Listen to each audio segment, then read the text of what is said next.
FedEx had the fastest overall score out of all 84 teams.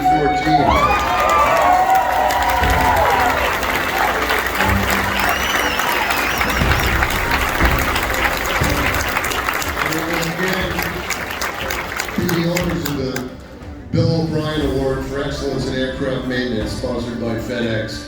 Congratulations, FedEx, and thank you again, Snap-on.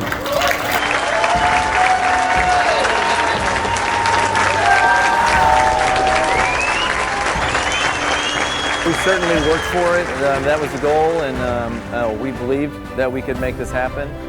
I mean, we were just really excited that all that hard work we put in paid off. A lot of studying, a lot of hours focusing on events, and just putting in a lot of effort to get there.